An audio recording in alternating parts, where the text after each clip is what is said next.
para ver até quem passa correndo. Nós hoje vamos continuar com com as nossas palavras sobre Filipenses. Eu até coloquei uma colinha aqui, nesse caso não tem problema, né? Eu estou com a camisa do Seminário Querigma, que funcionou aqui na nossa cidade de 98 a 2004, né?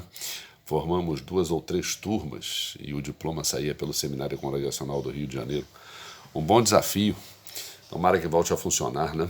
Esse trecho da carta aos Filipenses, Paulo vai dizer o que tem acontecido com ele, porque na fase da escrita da carta aos Filipenses, Colossenses, aos Efésios e a Filemão, ele está preso, são as chamadas cartas da prisão. Então, Paulo diz assim, olha, o que tem acontecido comigo tem contribuído para o progresso do Evangelho. Vamos pensar nessa fase, né, que a gente está meio acuado por causa do vírus, mas isso vai contribuir para o progresso do Evangelho. Paulo fala, as minhas cadeias se tornaram conhecidas, né? A gente está usando bem a internet, não é? Para falar do Evangelho. Claro, não é só o blá blá blá.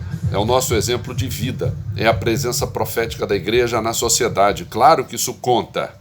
Quando Deus falou para Josué, Josué, medita na palavra, cumpre e prega. A igreja precisa ser assim. Então Paulo diz assim, olha, se tornaram conhecidas as minhas cadeias, porque Paulo não deixou de, mesmo preso, num certo sentido a gente está acuado, a gente está preso, mas não vai deixar de pregar o Evangelho. E Paulo diz assim, olha, há diversas maneiras de pregar o Evangelho. Havia gente que estava, num certo sentido, entre aspas, mas quase que sem aspas nenhuma, feliz, dizendo que Paulo merecia aquelas cadeias, tinha mais é que estar lá mesmo e que ninguém precisava dele ali incomodando, que poderia pregar o Evangelho sem um incômodo à presença, à liderança do apóstolo Paulo. Paulo estão pregando por porfia, estão pregando por inveja, por inimizade, mas quem prega o meu Evangelho? Paulo disse isso, mas há quem pregue por amor, não é?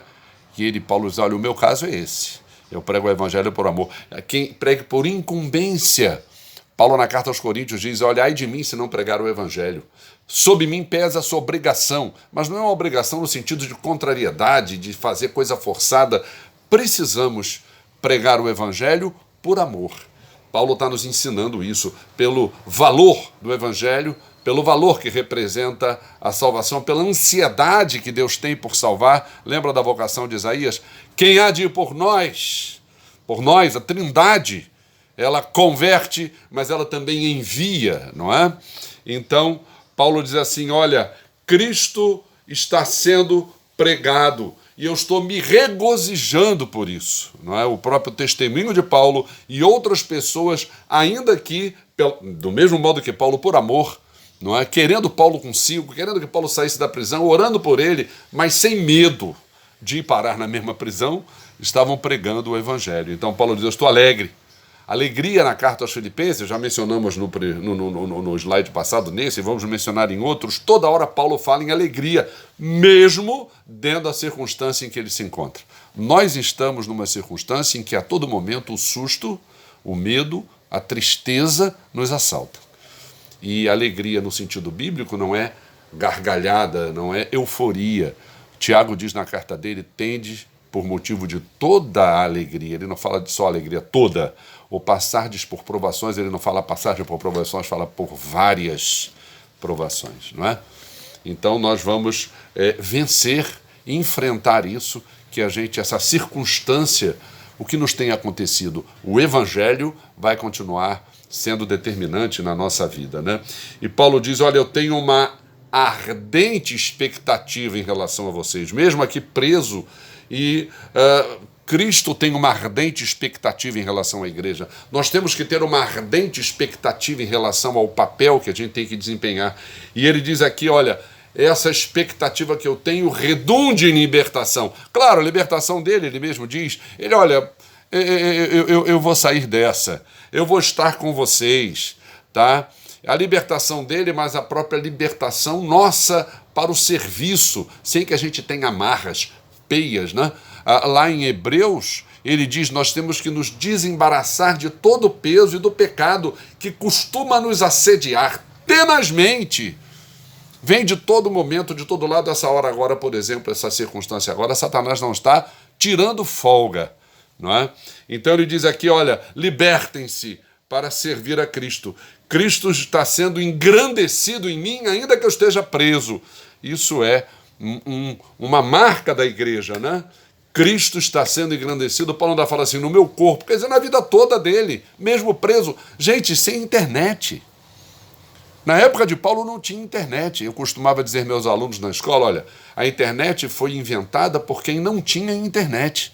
Não pense que a internet agora determina, por causa dela, nós vamos ser assim, super inteligentes. Pelo contrário. A prisão, às vezes, a essa circunstância, apenas, eu disse, olha, se você não souber usar a internet, é uma televisão metida besta. Você fica escolhendo imagem e não raciocina, não pensa, se aprisiona e apenas fica recebendo aquelas imagens na sua cabeça sem saber que trato vai dar aquilo. Paulo diz assim, olha, Cristo está sendo engrandecido no meu corpo, a minha palavra não está presa, o evangelho está se espalhando. Paulo está dizendo isso, né? E ele diz, olha, ele chega a dizer, nessa circunstância que eu estou, para mim o viver é Cristo. Esse texto é um dos textos mais fantásticos, né, de Filipenses e da Bíblia toda. Para mim o viver é Cristo e morrer é ganho. Nessa circunstância que a gente está, não é? Paulo ali poderia morrer como mártir. Nessa circunstância que a gente está, a gente pode morrer pelo Covid. Mas ele diz, olha, estar com Cristo é incomparavelmente melhor. Claro que a gente não quer a morte, mas se a gente quer a vida, é para viver em Cristo. A gente quer vida para cumprir o nosso papel como igreja. O resto é secundário. Trabalhamos, temos que trabalhar, ganhamos o nosso dinheiro, nos relacionamos familiarmente, com amizade, temos os nossos compromissos sociais, temos os nossos compromissos no mundo. Agora, a minha esposa estava falando, é a época do imposto de renda, vamos fazer isso daí. Porém, a nossa ênfase deve ser viver em Cristo. E Paulo termina dizendo, olha, eu quero que vocês, que haja progresso e gozo na fé, na parte de vocês. Orem para o meu progresso e gozo na fé, não é? Porque o motivo principal da nossa vida é que a gente seja glorificado em Cristo Jesus. Paulo vai terminar dizendo isso. Eu vou permanecer vivo. Se eu morrer, é incomparavelmente melhor estar com Cristo, mas eu tenho convicção de que vou permanecer vivo para o meu progresso e o progresso de vocês. Progresso e gozo na fé é fator de alegria para Cristo, é fator de alegria para nós. E Paulo termina dizendo, olha, por esse motivo que eu vou ficar, para que seja ainda mais glorificado Cristo na vida de vocês. Esse é o trecho em que Paulo fala da sua situação, esse é o trecho em que Paulo diz, olha, em toda circunstância para mim o viver é Cristo. Esse é o trecho que Paulo diz, olha, independente da circunstância em que eu estou, o meu progresso, o progresso do Evangelho está garantido. Muito obrigado, Deus abençoe a sua vida. Pense dessa maneira, pense dessa forma e vamos ser glorificados, vamos glorificar o nome de Cristo na nossa vida. Amém.